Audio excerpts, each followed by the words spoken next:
Looking to add a personal touch to your Samsung phone with a customized color palette?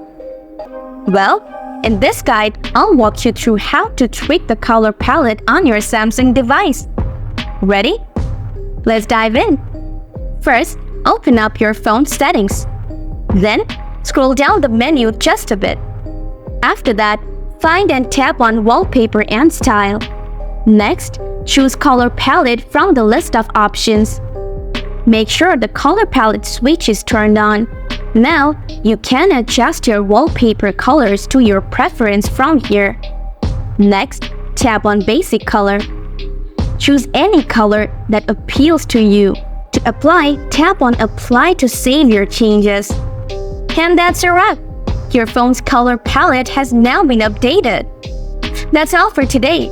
If you have any lingering questions or need more help, drop a comment below.